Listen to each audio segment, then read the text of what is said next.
परिचय। क्या तुम जानती हो कि हमारे सौर तंत्र में केवल हमारी पृथ्वी ही एक ऐसी है जिस पर जीवन पाया जाता है? हाँ, ये इसलिए होता है क्योंकि जीवन के लिए आवश्यक कुछ निश्चित वातावरणीय दशाएं जैसे तापमान, जल, वायु तथा भोजन केवल पृथ्वी पर ही उपलब्ध है। पृथ्वी पर उपस्थित संपदा पृथ्वी पर पाए जाने वाले सभी जीवधारियों की भी मूलभूत आवश्यकताओं की प्राप्ति के लिए जरूरी है। इसके अतिरिक्त सूर्य से मिलने वाली ऊर्जा भी पृथ्वी पर रहने वाले जीवों के लिए आवश्यक है। जीवमंडल पृथ्वी की सतह पर जीवन को सहायता देने वाला तंत्र है, जो कि वायुमंडल में कुछ मील की दूरी से लेकर महासागरों के गहरे समुद्र की तलहटी तक फैला हुआ है। भूमि, जल तथा वायु पृथ्वी पर पाए जाने वाले संपदाएं हैं। प्राकृतिक संसाधन वायुमंडल, जलमंडल और स्थल मंडल के घटक हैं। जीवन मंडल का भौतिक भाग 3 मुख्य समूहों में विभाजित किया गया है: स्थल मंडल, जल मंडल और वायुमंडल। स्थल मंडल में पृथ्वी की सबसे बाहरी परत यानी परपटी या क्रस्ट के ठोस घटक जैसे मृदा, चट्टान और खनिज शामिल होते हैं। केवल पृथ्वी की सबसे बाहरी परत, जिसे मृदा भी कहते हैं, में जीवित जंतु पाए जाते हैं तथा ये जीव मंडल का एक भाग बनाती है। तालाब, नदियां, झील और समुद्र सभी जल मंडल के जलीय घटकों में शामिल हैं। जल पृथ्वी के सतह का लगभग 75% भाग घेरता है। जल भूमिगत भी पाया जाता है। वायुमंडल एक कंबल की तरह जलमंडल और स्थल मंडल के आसपास गैस का आवरण बनाता है। वायुमंडल पृथ्वी की सतह से कुछ किलोमीटर की ऊंचाई तक फैला होता है। ये 4 भागों में विभक्त होता है: क्षोभ मंडल, समताप मंडल, ओजोन मंडल, आयन मंडल। इसलिए हम कहते हैं कि जीवन मंडल मुख्य रूप से 2 घटकों से मिलकर बना होता है: जैविक घटक सभी जीवित वस्तुएं, अजैविक घटक यानी वायु, जल तथा मृदा।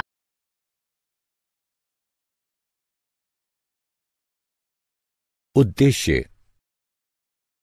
इस पाठ के अंत में आप निम्न करने में सक्षम हो जाएंगे: जीवन की श्वास वायु को समझना, जलवायु नियंत्रण में वायुमंडल की भूमिका को पहचानना, वायु की गति, पवन को समझना, वर्षा को समझना, वायु प्रदूषण को समझना, जल एक अद्भुत द्रव के गुणों को पहचानना, जल प्रदूषण को समझना।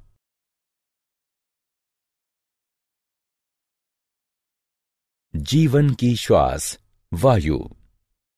हम सभी जानते हैं कि वायु नाइट्रोजन, ऑक्सीजन, कार्बन डाइऑक्साइड तथा जल वाष्प का एक मिश्रण है। इस मिश्रण के कारण ही पृथ्वी पर जीवन संभव है। पृथ्वी की सतह पर अधिकांश मात्रा में नाइट्रोजन तथा ऑक्सीजन उपस्थित है। नाइट्रोजन 78%, ऑक्सीजन 21%, कार्बन डाइऑक्साइड तथा अन्य गैसें 0.03%, निष्क्रिय गैसें ऑर्गन 0.93%।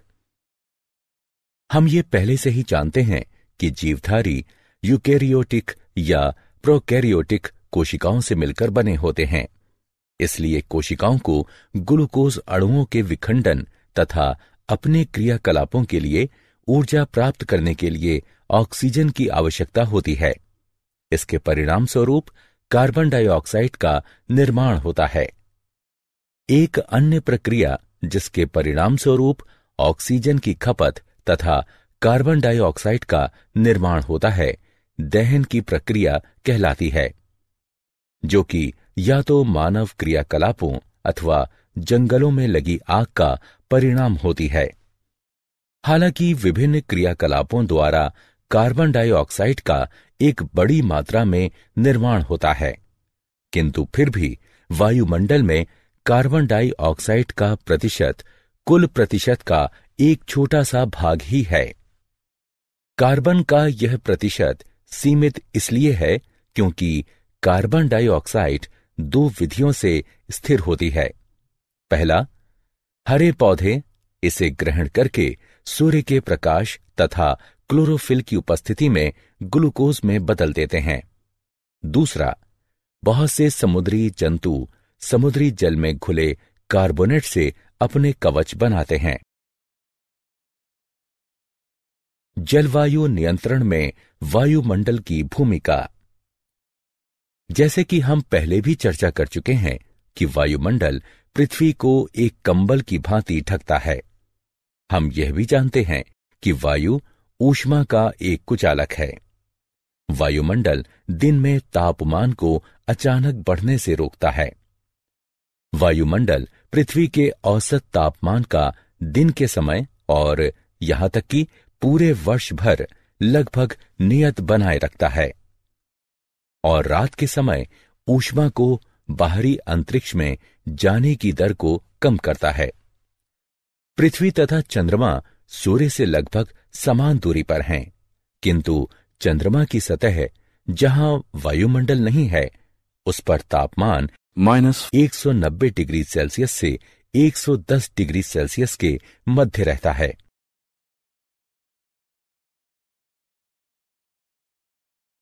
वायु की गति। पवन। तुम में से कितने लोग समुद्र तट यानी समुद्र के किनारे पर घूमने गए हो? तुम सभी ने शाम को बहने वाली ठंडी समीर को महसूस किया होगा तथा गर्म दिन के बाद इन समीरों से मिलने वाली राहत को भी महसूस किया होगा। इसी प्रकार गर्म मौसम के बाद जब वर्षा होती है तो हमें बहुत राहत मिलती है। वायु की गति वायु के गर्म होने के कारण होती है तथा जब इस वायु में जल वाष्प उपस्थित होती है तो यह ठंडी समीर बन जाती है। जल वाष्प जीवित प्राणियों के क्रियाकलापों और जल के गर्म होने के कारण बनती है। स्थलीय भाग या जलीय भाग से होने वाले विकिरण के परावर्तन तथा पुनर्विकिरण के कारण वायुमंडल गर्म होता है। गर्म होने पर वायु में संवहन धाराएं उत्पन्न होती हैं। जब वायु स्थल और जल के विकिरण के कारण गर्म होती है तब ये ऊपर की ओर प्रवाह करती है। क्योंकि जल की अपेक्षा स्थल जल्दी गर्म होता है, इसलिए स्थल के ऊपर की वायु जल के ऊपर की वायु की अपेक्षा तेजी से गर्म होगी। इसलिए अगर हम तटीय क्षेत्रों को दिन में देखते हैं तो पाते हैं कि स्थल के ऊपर की वायु तेजी से गर्म होकर ऊपर उठना शुरू करती है। जैसे ही यह वायु ऊपर की ओर उठती है, वहां कम दाब का क्षेत्र बन जाता है और समुद्र के ऊपर की वायु कम दाब वाले क्षेत्र की ओर प्रवाहित हो जाती है। एक क्षेत्र से दूसरे क्षेत्र में वायु की गति पवनों का निर्माण करती है।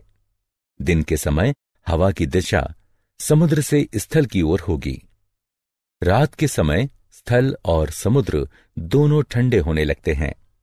क्योंकि स्थल की अपेक्षा जल धीरे धीरे ठंडा होता है, इसलिए जल के ऊपर की वायु स्थल के ऊपर की वायु से गर्म होगी।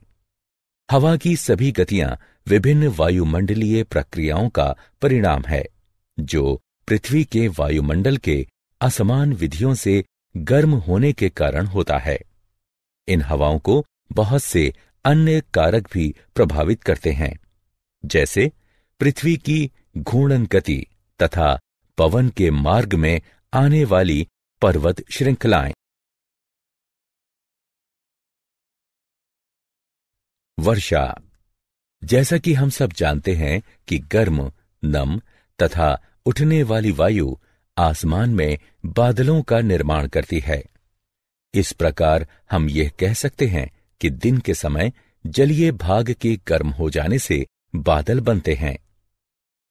जब गर्म वायु ऊपर की ओर उठती है तो ये फैलती है तथा ठंडी हो जाती है। वातावरण में ठंडी वायु जमीन की तरफ सिकुड़ जाती है।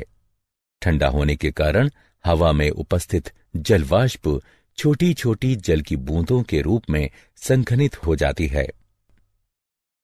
वायु में उपस्थित धूल के कण नाभिक के रूप में कार्य करते हैं तथा संघनन की प्रक्रिया प्रारंभ हो जाती है। संघनन की प्रक्रिया लगातार होने के कारण ये छोटी बूंदें बड़ी बूंदों में बदल जाती हैं। जब ये बूंदें बड़ी और भारी हो जाती हैं, तब ये वर्षा के रूप में नीचे की ओर गिरती हैं। कभी कभी जब वायु का तापमान काफी कम हो जाता है, तब ये हिमवृष्टि अथवा ओले के रूप में अवक्षेपित हो जाती हैं। वर्षा का पैटर्न पवनों के पैटर्न पर निर्भर करता है। भारत के बहुत बड़े भूभाग में अधिकतर वर्षा दक्षिण पश्चिम या उत्तर पूर्वी मानसून के कारण होती है। हम मौसम सूचनाओं में अक्सर ये सुनते हैं कि बंगाल की खाड़ी पर वायु का दबाव कम होने के कारण कई क्षेत्रों में वर्षा हुई। वायु प्रदूषण। इन दिनों प्रदूषण शब्द बहुत ही प्रचलित हो गया है, लेकिन इसका मतलब क्या होता है, मैं तुम्हें बताता हूं। हमारे वातावरण के भौतिक, रासायनिक तथा जैविक गुणों में होने वाला कोई भी अवांछनीय परिवर्तन प्रदूषण कहलाता है। वायु, जल तथा मृदा में होने वाला प्रदूषण जीवन के विभिन्न रूपों पर कुप्रभाव डालते हैं।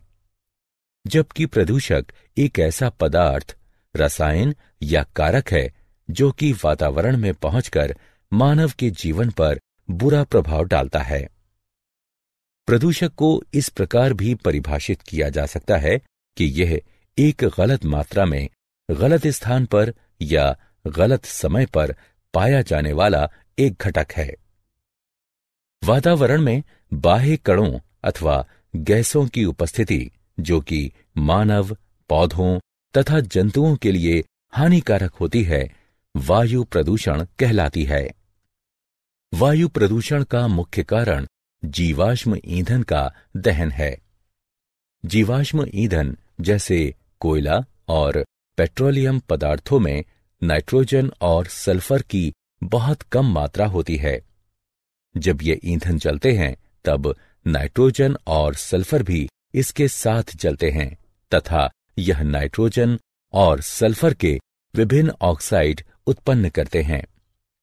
इन गैसों का केवल सांस के रूप में लेना ही खतरनाक नहीं है, बल्कि ये वर्षा के जल में मिलकर अम्लीय वर्षा भी करते हैं।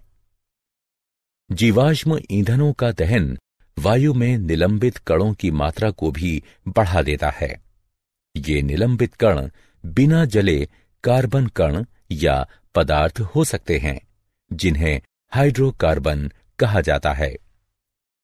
इन सभी प्रदूषकों की अधिक मात्रा में उपस्थिति दृश्यता को कम करती है, विशेषकर सर्दी के मौसम में जब जल भी वायु के साथ संघनित होता है। इसे धूम कोहरा कहते हैं तथा ये वायु प्रदूषण की ओर संकेत करते हैं। इन पदार्थों वाली वायु में सांस लेने से कैंसर, हृदय रोग या एलर्जी जैसी बीमारियां होने की संभावनाएं अधिक हो जाती हैं।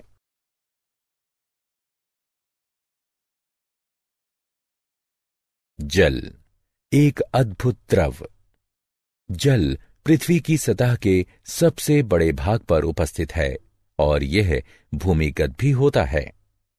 जल की कुछ मात्रा जल वाष्प के रूप में वायुमंडल में भी पाई जाती है। पृथ्वी की सतह पर पाए जाने वाले जल का कुल 97% सागरों तथा महासागरों में पाया जाता है तथा यह जल क्षारीय होता है। पृथ्वी पर 1% ही स्वच्छ जल पाया जाता है। 2% शुद्ध जल बर्फ के रूप में दोनों ध्रुवों पर तथा बर्फ से ढके पहाड़ों पर पाया जाता है। भूमिगत जल तथा नदियां, झीलें तथा तालाबों में पाया जाने वाला जल भी स्वच्छ जल होता है। स्वच्छ जल की उपलब्धता विभिन्न स्थानों पर भिन्न भिन्न होती है। गर्मी के मौसम में अधिकतर स्थानों पर जल की कमी हो जाती है।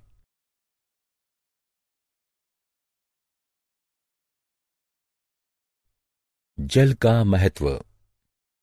जल इसलिए आवश्यक है क्योंकि सभी जीवों को जल की जरूरत है। सभी कोशिकीय प्रक्रियाएं जलीय माध्यम में होती हैं। सभी प्रतिक्रियाएं जो हमारे शरीर में या कोशिकाओं के अंदर होती हैं, वह जल में घुले हुए पदार्थों में होती हैं। शरीर के एक भाग से दूसरे भाग में पदार्थों का संवहन खुली हुई अवस्था में होता है।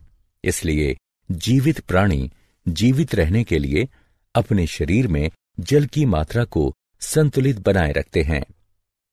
स्थलीय जीवों को जीवित रहने के लिए शुद्ध जल की आवश्यकता होती है, क्योंकि खारे जल में नमक की अधिक मात्रा होने के कारण जीवों का शरीर उसे सहन नहीं कर पाता है।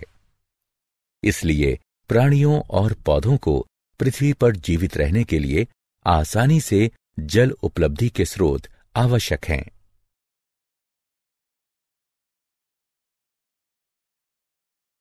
जल प्रदूषण।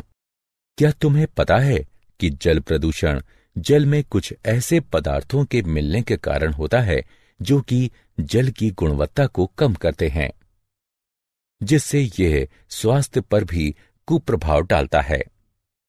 जल उन कीटनाशकों और उर्वरकों को भी घोल लेता है जिनका उपयोग हम खेतों में करते हैं। अतः इन पदार्थों का कुछ प्रतिशत भाग जल में चला जाता है।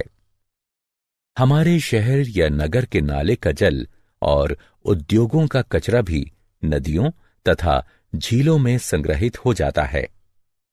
कुछ उद्योगों की बहुत सारी क्रियाओं में शीतलता बनाए रखने के लिए जल का प्रयोग किया जाता है तथा इस प्रकार निष्पादित गर्म जल को जलाशय में वापस लौटा दिया जाता है। जब बांध से जल को छोड़ा जाता है, तब नदियों के जल के तापमान पर भी प्रभाव पड़ता है। गहरे जलाशय के अंदर का जल सूर्य के द्वारा गर्म ऊपर की सतह के जल की तुलना में शीतल होगा। ये सभी जलाशयों में पाए जाने वाले जीवों के प्रकार को विभिन्न प्रकार से प्रभावित कर सकते हैं। ये कुछ जीवों की वृद्धि को प्रोत्साहित करते हैं, तो कुछ को हानि पहुंचा सकते हैं। ये इस प्रणाली में उपस्थित विभिन्न जीवों के संतुलन को बिगाड़ सकते हैं। जल प्रदूषण निम्न प्रभाव उत्पन्न करता है। जलाशयों में अनैच्छिक पदार्थों का मिलना। ये रोग फैलाने वाले जीव जैसे हैजा फैलाने वाले बैक्टीरिया भी हो सकते हैं। इच्छित पदार्थों को जलाशयों से हटाना। किसी भी तरह का परिवर्तन जो इस घुली हुई ऑक्सीजन की मात्रा को कम करता है, उसका जलीय जीवों पर विपरीत प्रभाव पड़ता है। जलाशय से अन्य पोषक की कमी भी हो सकती है। तापमान में परिवर्तन।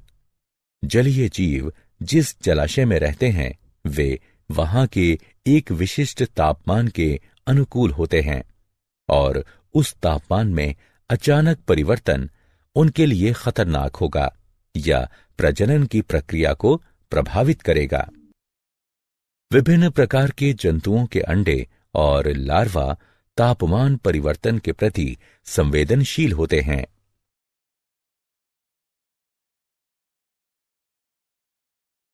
क्या आप जानते हैं, स्टैच्यू ऑफ लिबर्टी SO2 तथा NO2 एवं ताजमहल मथुरा रिफाइनरी से निकलने वाले SO2 के द्वारा प्रभावित हो रहे हैं। SO2 से अस्थमा तथा ब्रोंकाइटिस आदि होने की संभावना बढ़ जाती है। 1920 में जापान में 200 लोग इटाई रोग के प्रभाव के कारण मर गए थे, जो कि कैडमियम विष के कारण हुई थी। 1989 से 5 जून को विश्व पर्यावरण दिवस के रूप में मनाया जाता है। 16 सितंबर को ओजोन परत के बचाव का अंतर्राष्ट्रीय दिवस के रूप में मनाया जाता है। अक्टूबर का प्रथम सप्ताह वन्य जीवन सप्ताह के रूप में मनाया जाता है।